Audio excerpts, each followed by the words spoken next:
57talk.com. Gary Cubetta back with you again. Good evening, everybody from Scottsdale, Arizona. It's my pleasure to introduce Golden Boy, Mike Maddison. Good. How are you? Thanks for joining us again. Oh, it's my pleasure.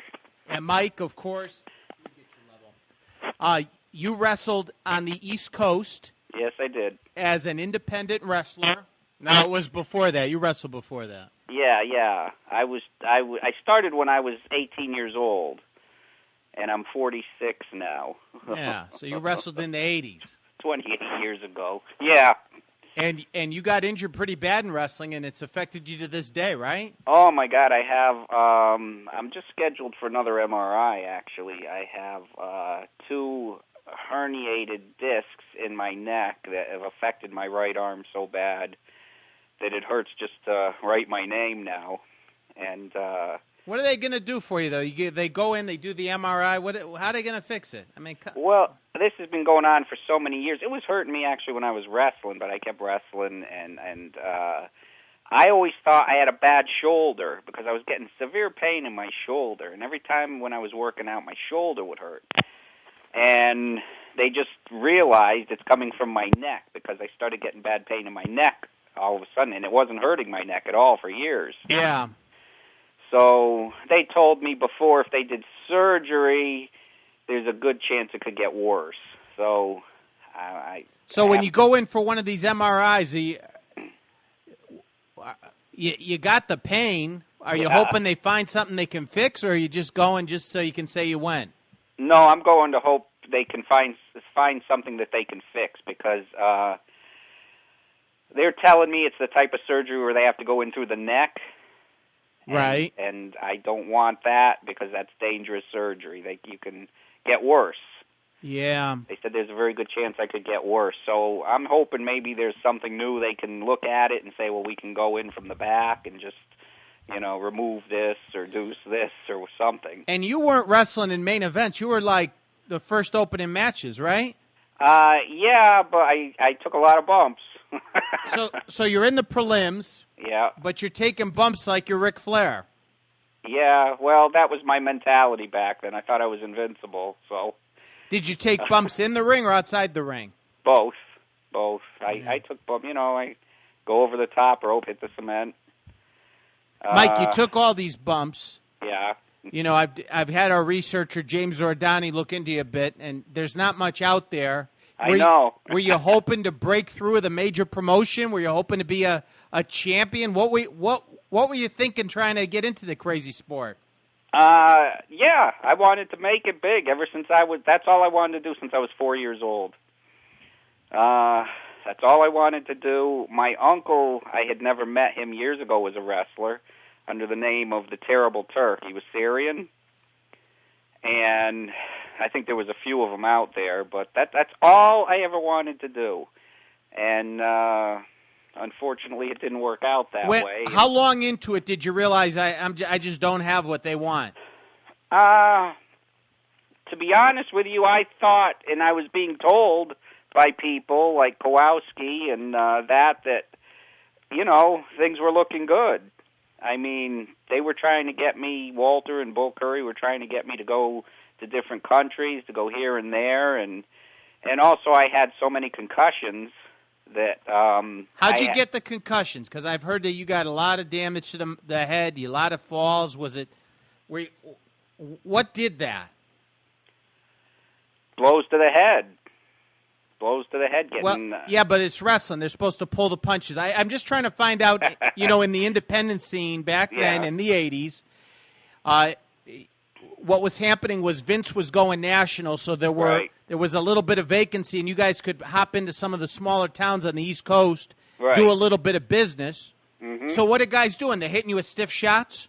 Oh, yeah, like we were talking the other night at the reunion, this guy named Pete the Hammer. Remember Pete Austin? Yes. Pete Austin wrestled with Vince Sr. Yes, he did. Yeah, big guy.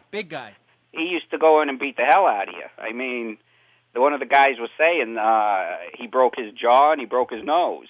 Did you see Pete Austin, or is you were just talking about him? Oh, I wrestled him. Yeah, but did you see him at the reunion? Oh, no. I didn't see him. So he'd go in there and really just try and beat the crap out of you. Oh, my God. It was the worst beating I ever took. Did he pull any punches, or everything's a half shoot with him? Yeah, everything was with him because we were talking and we said everybody was agreeing. I don't think he knew how to pull punches. And after he hurt you, he'd feel bad about it. Would you talk to him in the locker room? Hey, you just broke my nose, or?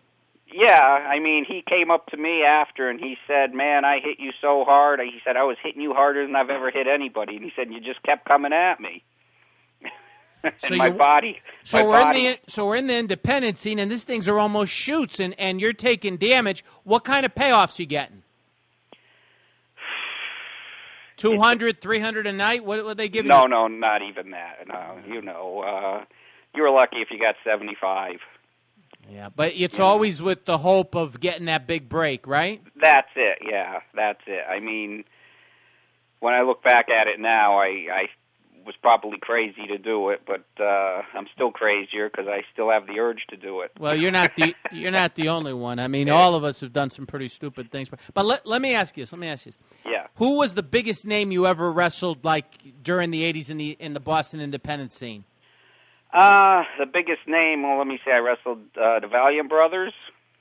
You remember them? Well, Johnny and Jerry. Johnny and Jerry. Jimmy was gone by then, right? Right. Johnny and Jerry, there was Dominic DeNucci, Killer Kowalski, Hans Schroeder. Who else did we have in? These are the guys I wrestled. We had brought in Chief J. Strongbow. I didn't wrestle him, but we brought him in. Why'd you bring him in? Because he was always solid with Vince, no? Yes, but he worked some shows for Kowalski. It's actually on YouTube. And it's him and Walter in a match, and then they go to Walter's school, and I'm on there. It's my second day in the school. Okay. On YouTube, but just guys like that, Mike, you mentioned Bull Curry, and he's kind of a mystery in wrestling. Fred Curry's father. Yes. I interviewed Ed Farhat. Yes, Jr., I heard that. The Sheik's son. Yep. Yes. And I asked him about Bull, and maybe I got to ask him more because I don't know that much more now than I knew when I was questioning him. But what was this? Was he crazy? I had those big eyebrows and the crazy hair. What was this guy like? Outside the ring, he was just a great guy. I mean, he had such a strong personality. He wasn't crazy.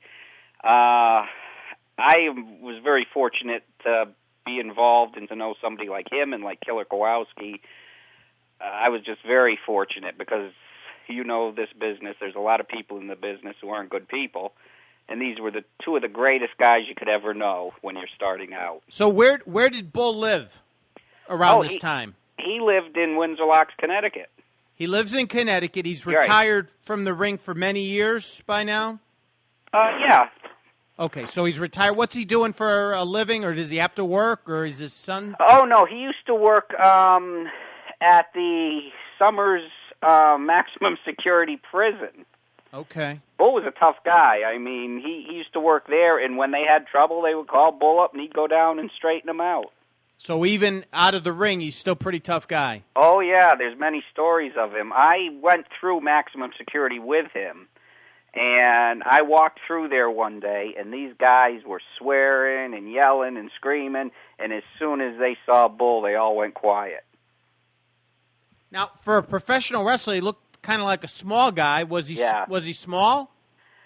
He was a smaller guy. I mean, he was probably my height. I'm not a very tall guy. He wasn't as big as me, but the guy was tough. He was tough, huh? He was tough. Okay, I believe you. One of the greatest guys you'd ever want to know, though. I mean, I got a great story if you got a couple minutes. Okay, you tell it and I listen. How's that? Okay, that's great. When we were doing Bedlam from Boston, Walter had brought him in, first of all, because they were cheering the heels and booing the baby faces, because back then it was good versus evil. And so Walter said, we got to bring in somebody like Bull Curry. Well, he lived in Connecticut, so brought him in. First night, he changed the whole thing. He fixed it. But anyways, Walter... Whoa. He fixed what? He had them cheering the baby faces and booing the heels. Okay, so it was all reversed. That happens every once in a while. Right. So Bull comes in and he fixes it. How's he fix it? He just came in and he was the heel and he was managing the heels, and that did it.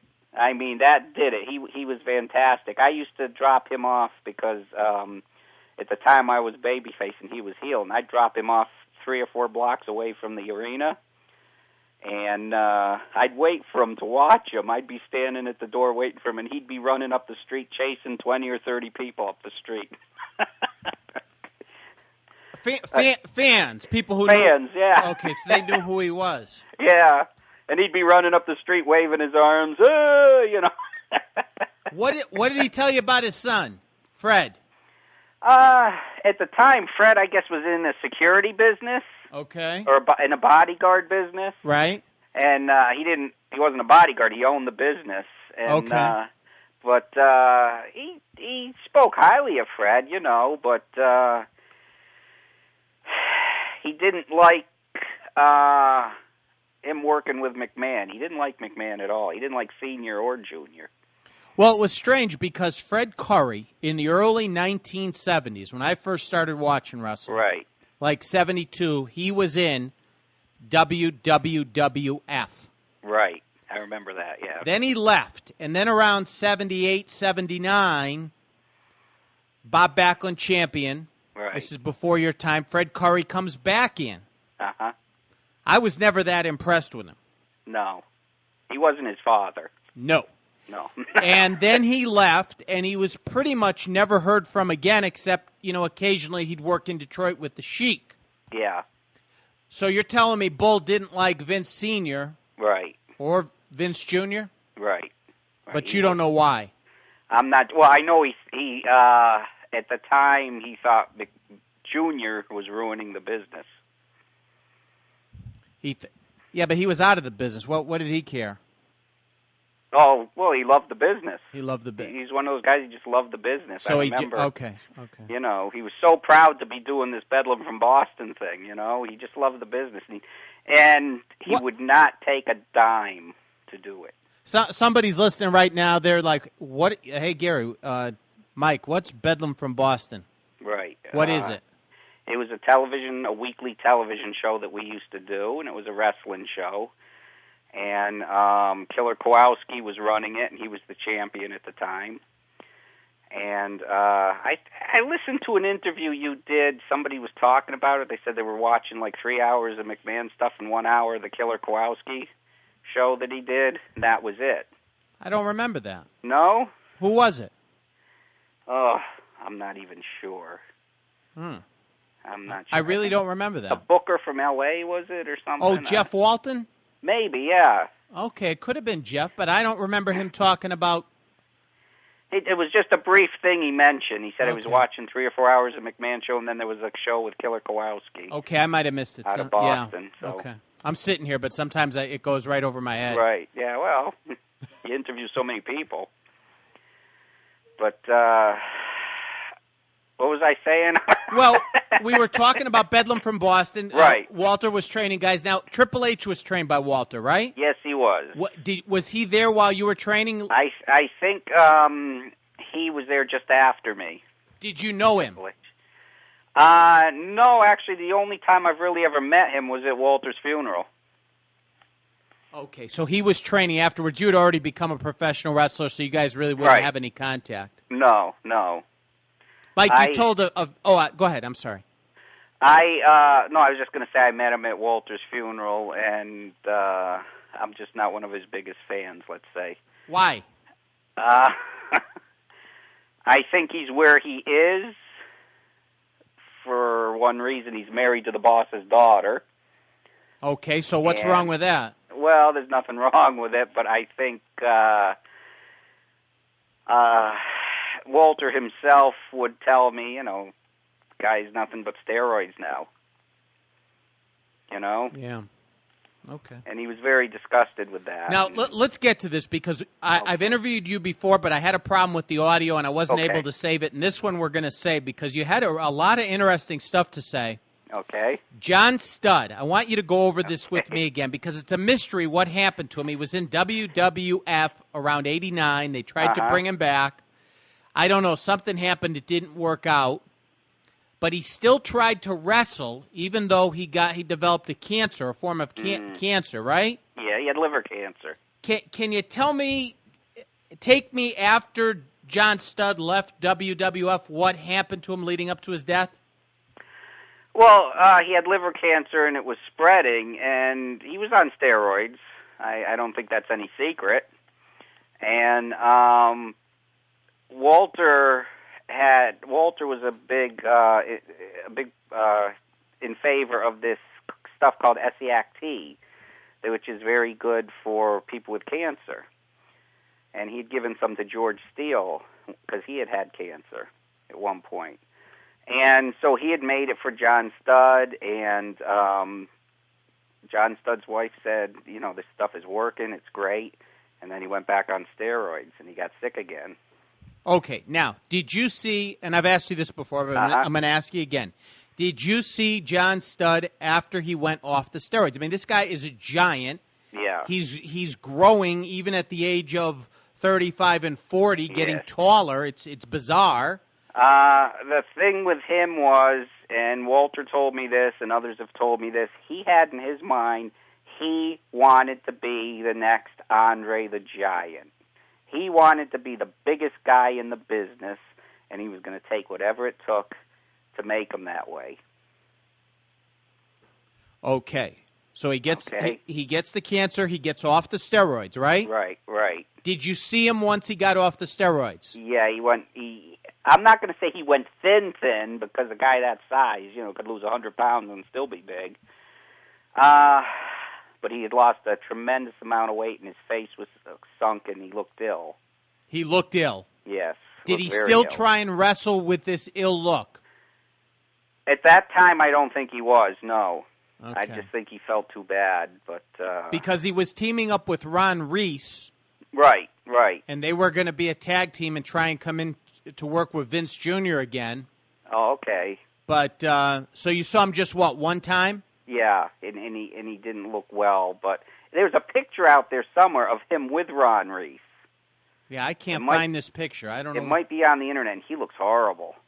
John looks terrible. Yeah, he just looks terrible. Okay, if you can find that picture, I want you to email it over. I'm just curious, I'll look around. Because it's very strange. He was a big star, mainstream star, but there's very little, there's no video or anything really past 1989 that I can find. Well, maybe he avoided it because of his illness. Well, he must have. Something happened. But I know he was in the ring. What did Walter say about him going back on the steroids, supposedly? It upset him. I mean, he used to tell me, he said, I just don't know what's going through his mind. Why is he doing this, Yeah. Well, maybe he didn't like the way he was starting to look, losing all the... Who knows? Yeah, I mean, it's crazy. Guys, I guess you get addicted to it. And did you, Mike, did you see a lot of drugs in the dressing room and in wrestling? Sometimes I saw some, but not when you worked for Walter. I don't know. There's a story I could tell. I don't know if I should tell. No, please tell it. It'll improve the ratings. Go ahead. Okay. Yeah. It was supposed to be the main event one night. It was supposed to be Bob Orton Jr. and Johnny Valiant. And Walter was going to referee. So Bob was late. Bob Orton was late. And we didn't know if he was going to make it or not. So Walter says to Johnny, suit up, John. It's me and you tonight. So Orton finally comes running in. He says, Walter, I had to, I took a train and a car, rental car. So he comes running in, and he bends over to start getting undressed, and a joint fell out of his pocket, and it rolled towards Walter's feet. And Walter, I mean, drugs or anything like that, he would have killed you. And Bob's just looking at the floor, and he goes, oh, shit. And he looks up at Walter, and Walter said, oh, what the hell, you're here. Just happy he didn't have to get in the ring himself, huh? Yeah. I think John Valiant was happy, too. Yeah. That's funny. But, I mean, Orton was a great guy, Bob Orton. Yeah, I've interviewed him, and he's extremely friendly. Oh, my God. Extremely friendly. What a great guy he was. I mean, he talked to the young guys and tried to help them and everything. He was just a great guy. Just a great guy. What was the attitude like in those locker rooms? I mean, you're not going to overtake Vince. Is it basically for Walter's school? Are you trying to, is the promotion trying to make money? Is it kind of hopeless? What's the general feeling? No, I think they were trying to make money. It wasn't hopeless. We were doing actually very well.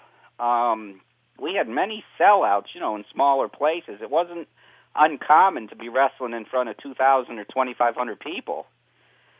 And he had the thing where he had the programs and the telemarketing, and people, the telemarketers would call everybody in town, and all the businesses would advertise. So he was actually doing pretty well.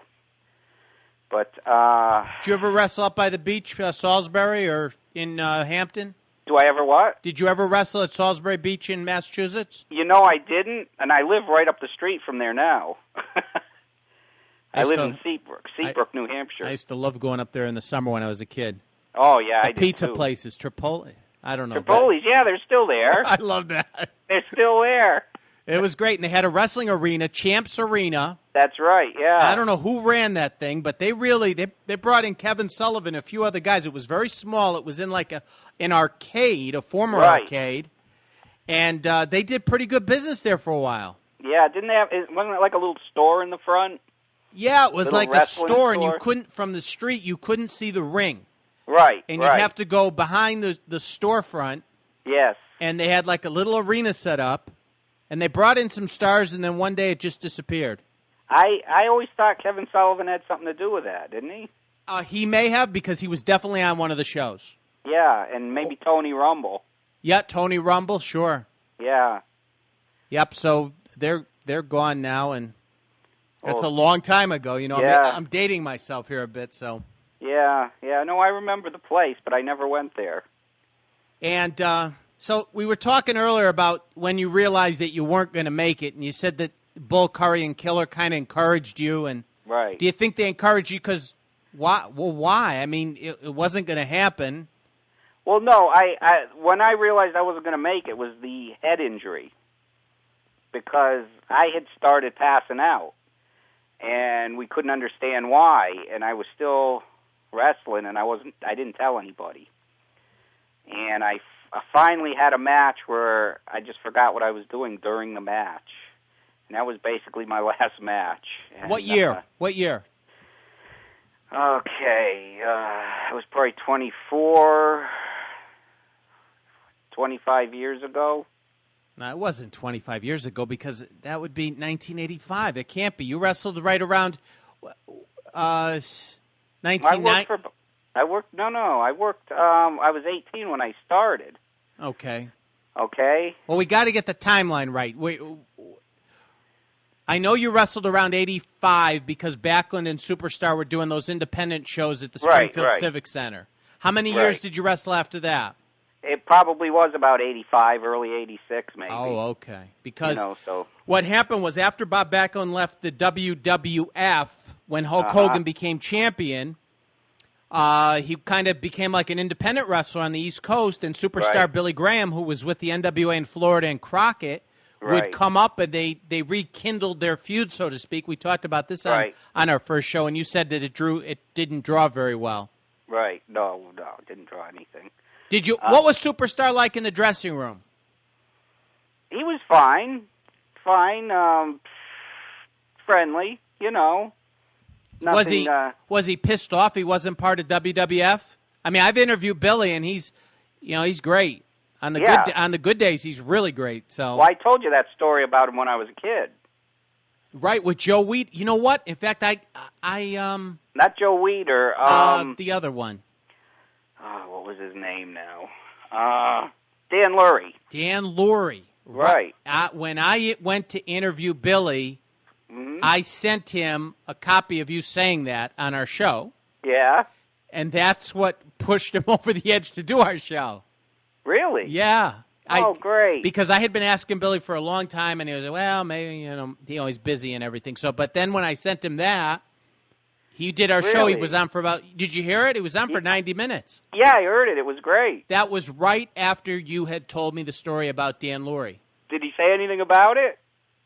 No. No? Oh. Sorry. That's all right. Okay, tell the Dan Lurie story, because a great Superstar Billy Graham story. Go ahead. Oh, well, I started working out. Like I said, I always wanted to be a wrestler. So when I started working out, I was about 14 years old. And I ordered a bunch of weightlifting equipment from Dan Lurie. And he used to have a wrestling magazine. And Superstar Billy Graham used to be in the ads for his equipment.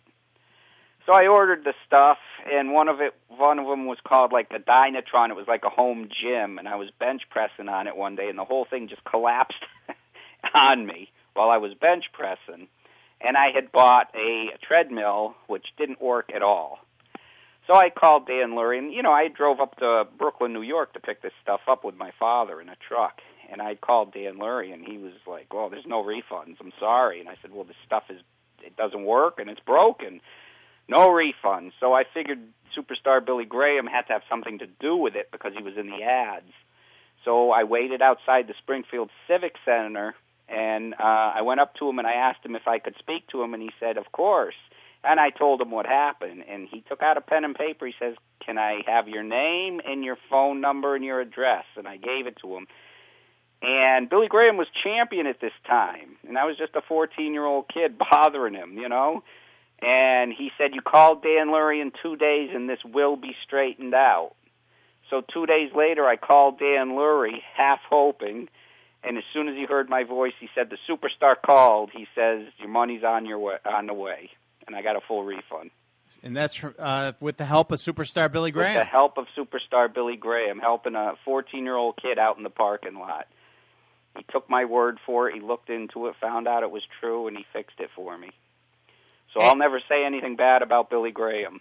Well, I won't either because, I don't know, a lot of people in the business now, well, let me rephrase it. Some people in the business now don't have always positive things to say about Billy, but I don't think that they've been through the things Billy's been through, so it's easy to talk when you've never, felt that kind of pain. No, I mean, like you were saying about him, his hips are so wide now from the surgeries that he needs first-class ticket on an airplane. And what was it, some autograph signing thing or something? Yeah, some autograph guy in North Carolina, NWA Legend Show. And he was putting out emails about Billy Graham and well, they're both fighting back and forth with each other, but it came down to Billy had made an agreement to do it and then decided not to do it. But, I've dealt with Billy, and I've tried to deal with that guy from North Carolina. I could tell you I'd much rather deal with Billy. But Right. But let me ask you this, Mike. The pain that you go through being a former professional wrestler, does a fan have any clue of what that's like? I don't think they do today. I think because it's so unbelievable today that people actually think they don't get hurt. I mean, to this day, I have people say, well, those guys don't get hurt, I don't think so because you're in pain all the time. But are you you're in pain now, right? Yes. I'm sitting here right now and I'm in pain. My arm is killing me. Your arm, just talking on the phone? Yes. Does it affect the way you would treat people normally? Like, could you be more grouchy than the average person? Yeah. I will say that. Yes, This is what the fans don't understand. I didn't understand it either until I started talking to all the guys, including you. Right. And I can hear them on the phone, like trying to get comfortable in their chairs. And right. Sometimes I call them and they're not particularly nice to me on the phone, and sometimes I call them and they're really nice. Yeah, depends what kind of day you're having. Yeah, and I've gotten used to that, and I've been treated, pretty lousy by some people and pretty wonderful by others, and sometimes pretty lousy and pretty wonderful by the same person. Just depends on the day. Right. But, I've never felt that kind of pain. So do you understand where these guys are coming from? You're one of them. Absolutely. I mean, somebody will call me up, a friend of mine or something, and it's like, and I'll be grouchy to them. But they understand, I think, Yeah. I mean, we were all sitting around Sunday at that reunion thing we did, and we're all hurting. We're all limping. You know, we're all got scars from surgery, some of them, and, you know, and these guys now are in their mid-40s, 50 years old. And Why exactly did you never get back in the ring? Because of the head injury.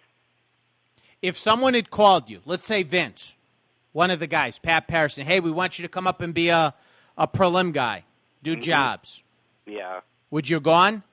Head No. injury or no head injury? Not for McMahon, no. Okay. I was asked to do that. WCW. The money they were making, I might have, yeah. So you could have got back in the ring.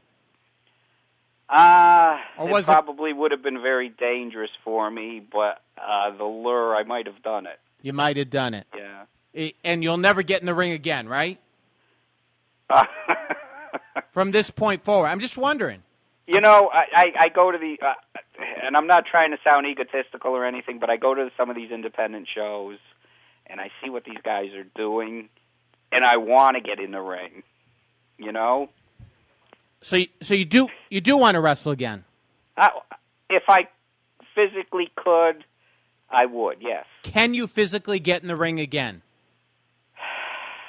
Right now, no. Why?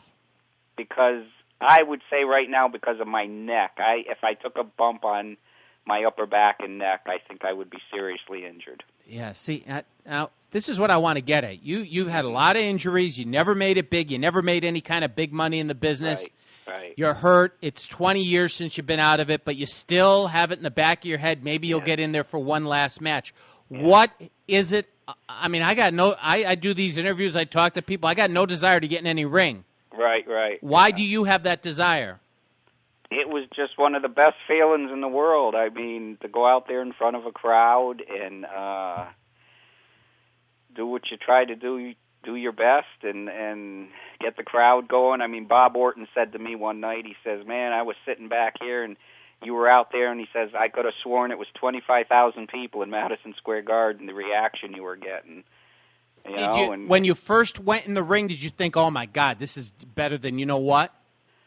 Yeah, the first few times I was very nervous. Okay. So the crowd really didn't come into it. My first match was against Killer Kowalski. Okay. On Bedlam from Boston. That was our first show, our first match. So at what point did you think, man, I really like doing this? I know I'm not a star, and maybe I'll never be a star, but I just like doing this. How many matches in? How many years in? Probably just a month.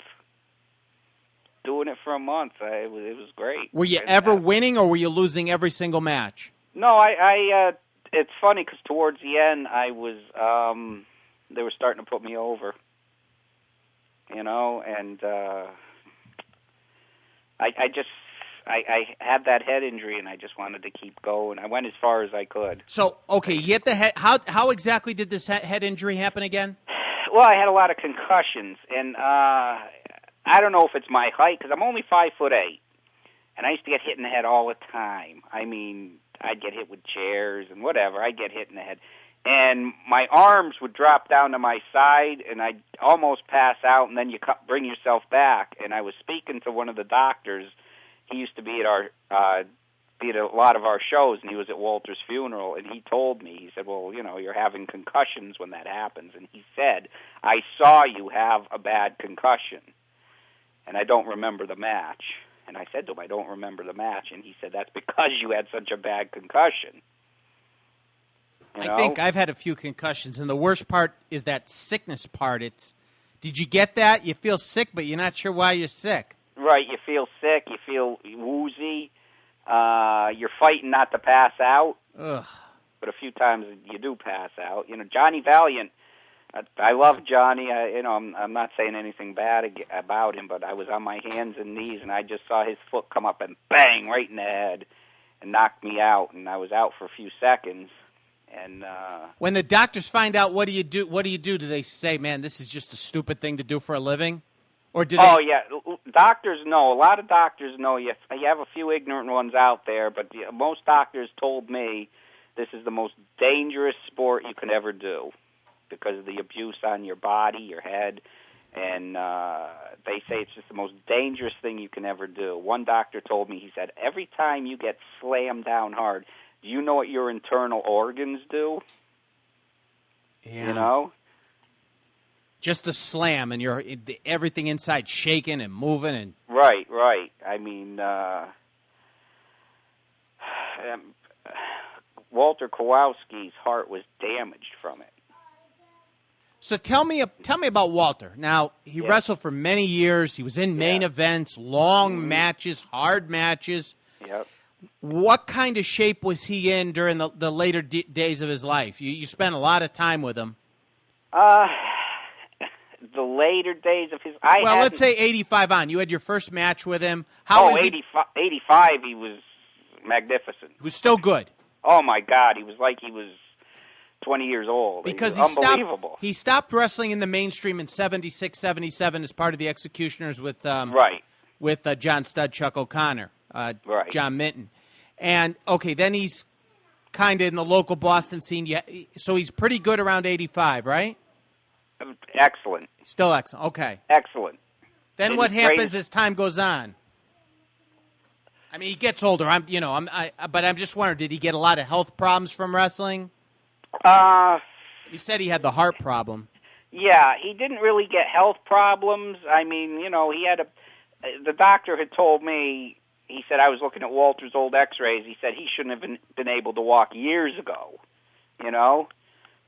He had a bad back, of course, and I mean, he was taking bumps off the top rope, at the end of when he was wrestling. Okay. Do you know when his last match was?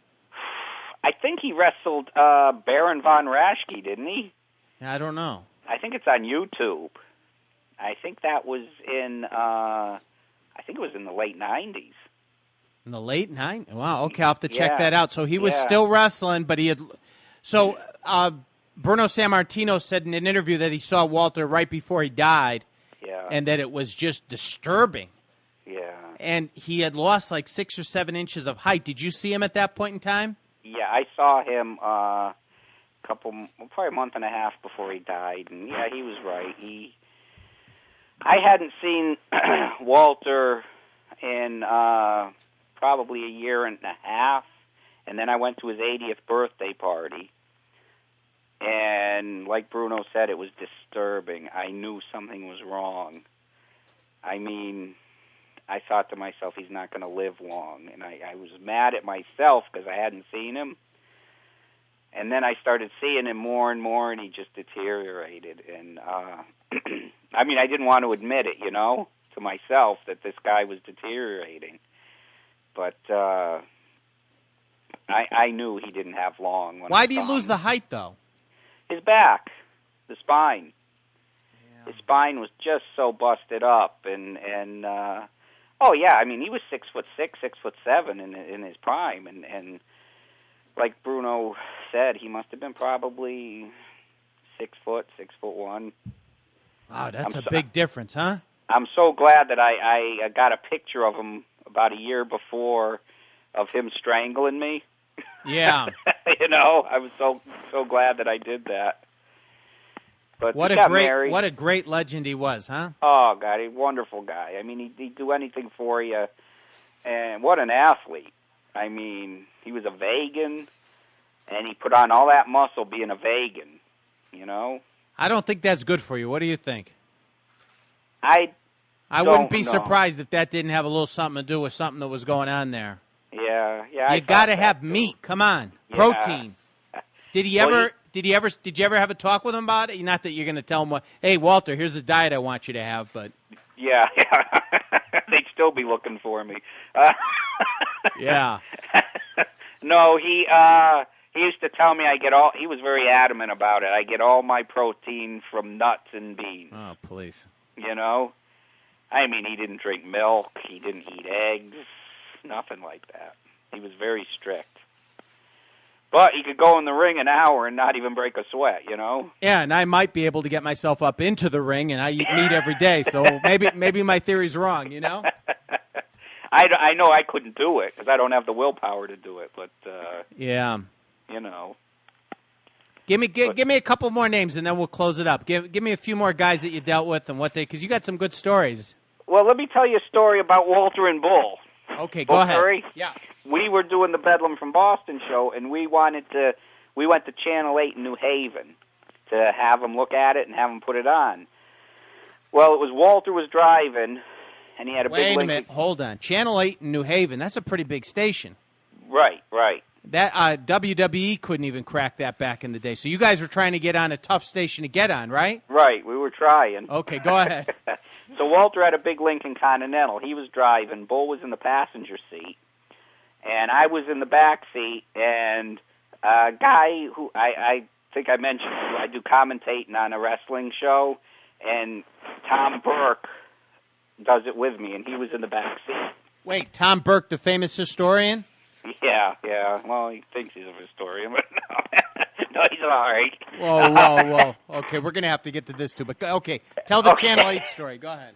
Okay, so we're going up, the parking lots where you're driving around and around from one floor to another to find a parking area. Yeah, the circular upper parking lots. I know. Right.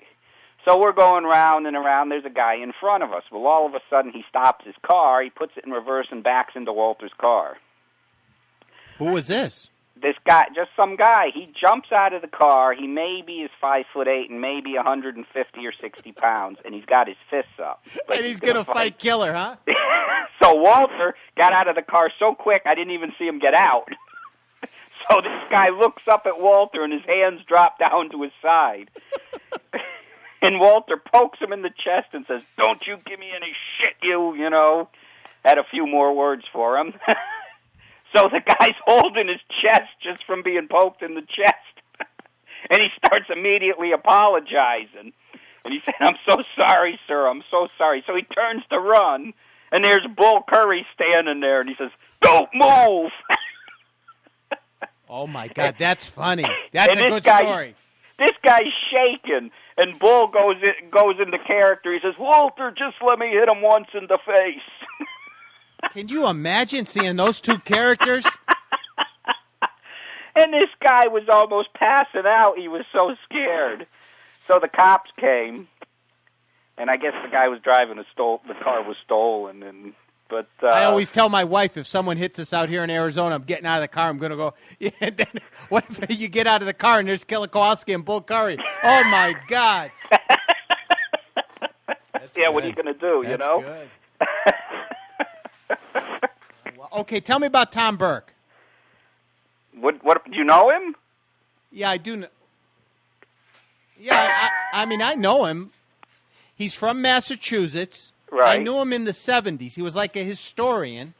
Yeah. And I don't have anything good or bad to say about him except that he published a newsletter, Global Wrestling Newsletter. It was about 4 pages. Right, Global Wrestling, yeah. He was kind of like a David Meltzer, maybe before Dave. No, I don't know about that. But what do you know about him? Well, it was kayfabe, wasn't it? What Tom did. Yeah, so it wasn't really Dave Meltzer. But he was pretty famous in the, but what do you know about him?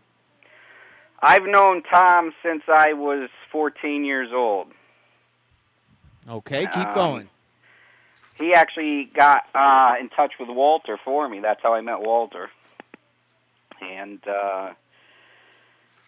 I've just known him over the years, off and on, and now we're doing, we're not doing the promotion, we're just doing the commentating. And it's Dick Blake is promoting it, and it's a show. Suppose he wants to do it how wrestling used to be. So you're working with Tom Burke? Doing the commentating, yes. On a current promotion? On a what? On a promotion today? Right. Oh, I didn't know this. Yeah, it's a show. There's some DVDs out about it, and it's called He wants to do shows the way wrestling was. Tom Burke? No, Dick Blake, the promoter. Tom's just the commentator. Okay, and you're a commentator with him? Yes. So you like him? Yeah. You guys are buddies. You're doing the announcing together. Yeah. So where's the controversy? What controversy? Well, you kind of said that Tom thinks of himself as a historian, and I. Oh yeah. Okay.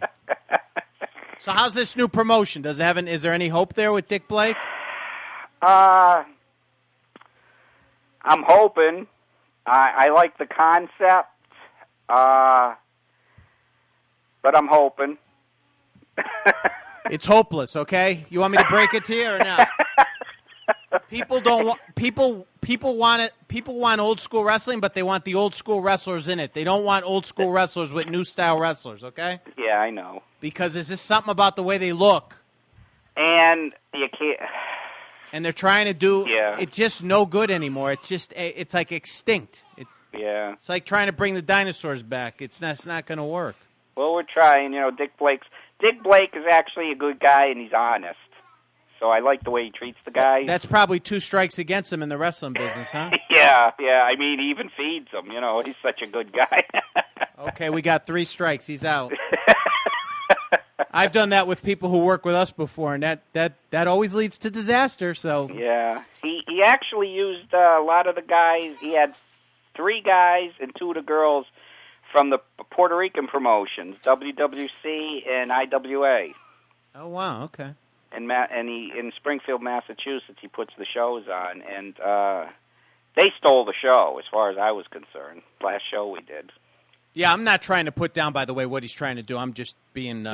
It's late at night here. I'm being a little silly about it, but I wish everybody luck. But I just, know, people love these shows talking about the olden days of wrestling. But I think if it was the olden days of wrestling with the quality of independent wrestlers that there are today, right. I don't think people would be interested. The fact that those stars back then were they were just great entertainers.